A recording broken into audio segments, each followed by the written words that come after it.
রান্নার গ্যাসের ক্ষেত্রে এবার বড় পরিবর্তনের পথে হাঁটছে কেন্দ্রীয় সরকার। দেশের যে সমস্ত এলাকায় ইতিমধ্যেই পাইপলাইনের মাধ্যমে পিএনজি বা পাইপড ন্যাচারাল গ্যাস পৌঁছে গিয়েছে, সেখানে এলপিজি সিলিন্ডারের ব্যবহার কিন্তু ধীরে ধীরে কমিয়ে আনার উদ্যোগ নেওয়া হয়েছে।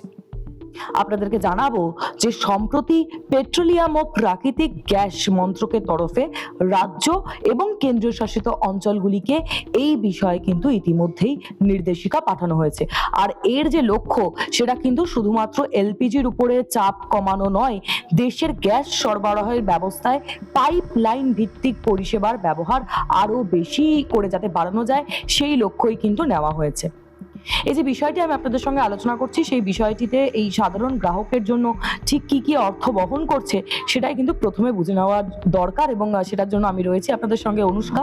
দেখো, 2026 সালে মার্চে সংশোধিত এলপিজি সংক্রান্ত নির্দেশিকায় বলা হয়েছে যে কোনো গ্রাহকের বাড়িতে যদি ইতিমধ্যেই পিএনজি সংযোগ থাকে এবং সেটি নিয়মিত ব্যবহার করা হয়, তাহলে কিন্তু একই সঙ্গে গার্হস্থ্য এলপিজি সংযোগ রেখে নিয়মিত সিলিন্ডার রিফিল করে নেওয়ার ক্ষেত্রে একটা বিধিনিষেধ থাকবে।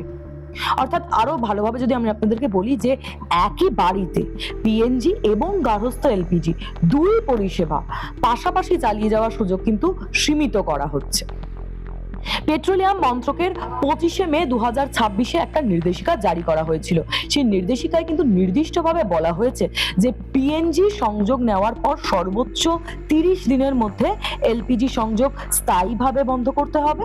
তবে এইখানে যে বিষয়টি বিকল্প ব্যবস্থাও হিসেবেও রাখা হয়েছে সেটাও আপনাদের জেনে রাখাটা খুবই জরুরি। তাহলে যে ভবিষ্যতে এমন কোনো এলাকায় যেখানে পিএনজি পরিষেবা নেই, সেখানে ব্যবহার করার জন্য এলপিজি সংযোগ স্থানান্তরের ক্ষেত্রে একটা ট্রান্সফার ভাউচারের ব্যবস্থাও কিন্তু রাখা রয়েছে।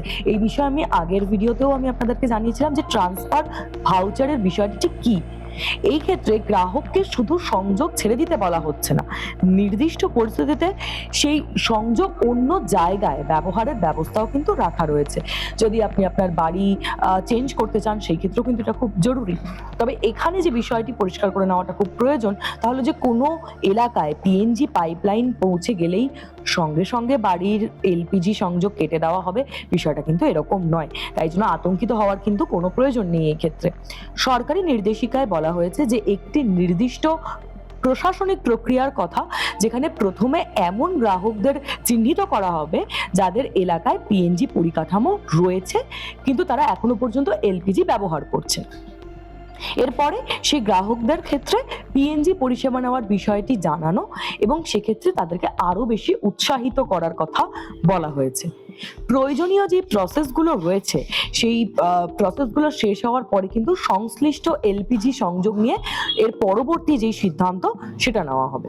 এখন যে বিষয়ে আমি আপনাদেরকে জানাবো তা হলো যে কেন্দ্র কেন এই পরিবর্তনের দিকে এতটা গুরুত্ব দিচ্ছে, হঠাৎ করে এতটা গুরুত্ব দেওয়া হচ্ছে কেন।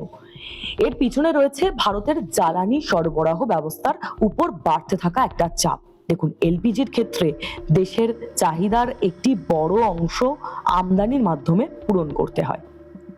আন্তর্জাতিক বাজারে দাম সরবরাহে কিন্তু কোনো বড় পরিবর্তন হলে তার একটা বড় সড় প্রভাব ভারতের বাজারেও পড়বে এবং পড়ছেও। সাম্প্রতিক সময়ে পশ্চিম এশিয়ার সংঘাত এবং যেই কৌশলগত হরমুজ প্রণালী, সেই হরমুজ প্রণালী ঘিরে তৈরি হওয়া অনিশ্চয়তা আন্তর্জাতিক জ্বালানি বাজারে কিন্তু একটা বড় চাপ বাড়িয়েছে। এবং ঠিক এমতো পরিস্থিতিতে এলপিজি সরবরাহ ব্যবস্থাকে আরো বেশি যাতে স্টেবল করা যায়, অর্থাৎ যাতে করে স্থিতিশীল রাখা যায়, তার পাশাপাশি বিকল্প ব্যবস্থার উপরেও কিন্তু জোর দেওয়া হচ্ছে।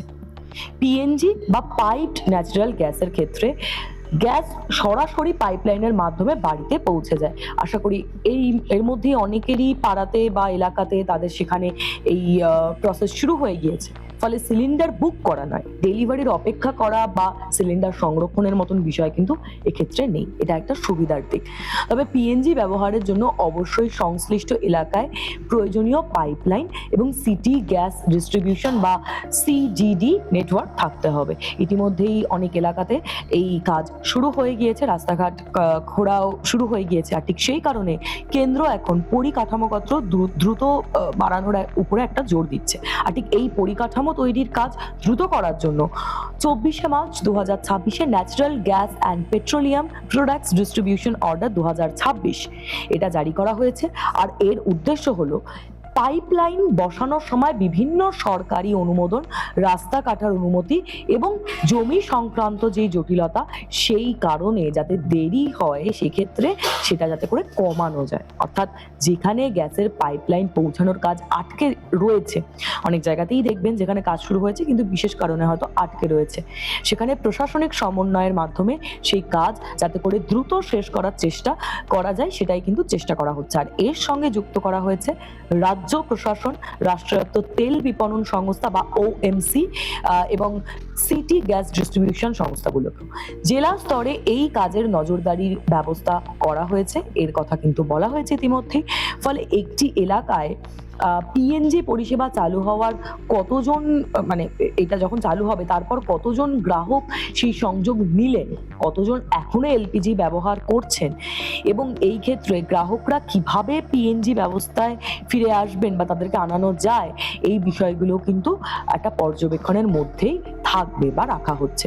তবে সাধারণ মানুষের জন্য সবচেয়ে গুরুত্বপূর্ণ দিক হলো যে ভবিষ্যতে গ্যাস ব্যবহারের ক্ষেত্রে বিকল্প কমে আসতে পারে। যাদের এলাকায় এখনো পিএনজি নেই তাদের ক্ষেত্রে আপাতত এই যে নিয়মের কথা আমি আপনাদেরকে এতক্ষণ ধরে বললাম, এই নিয়মের কিন্তু সরাসরি প্রভাব পড়বে না। কিন্তু কোনো গ্রাহকের বাড়িতে পিএনজি সংযোগ এসে গেলে এবং তিনি সেই পরিষেবা গ্রহণ করলে সেই ক্ষেত্রে তার এলপিজি সংযোগ নিয়ে একটা নতুন নিয়ম কিন্তু কার্যকর হতে পারে। আর এখানেই গ্রাহকদেরকে আরো সতর্ক থাকতে বলা হচ্ছে, আরো সতর্ক থাকা প্রয়োজন, কারণ নিজের এলাকায় পিএনজি পরিষেবা চালু হলে কিন্তু সরাসরি কোনো গুজব বা সোশ্যাল মিডিয়াতে যে পোস্টগুলো সেগুলোর উপরে নির্ভর করে সংশ্লিষ্ট গ্যাস সংস্থা বা সিটি গ্যাস ডিস্ট্রিবিউশন সংস্থার কাছ থেকে জেনে নেওয়াটাই কিন্তু আসলে দরকার, কারণ সোশ্যাল মিডিয়ায় খবর কিন্তু বেশিরভাগ সময় ভুয়ো হয়। এলপিজি সংযোগ সমর্পণ, ট্রান্সফার ভাউচার, পিএনজি সংযোগ নেওয়ার প্রক্রিয়া এবং এই সময়সীমা, প্রতিটি বিষয় পরিষ্কারভাবে বুঝে নিন, তারপরেই সঠিক সিদ্ধান্ত নেওয়া উচিত।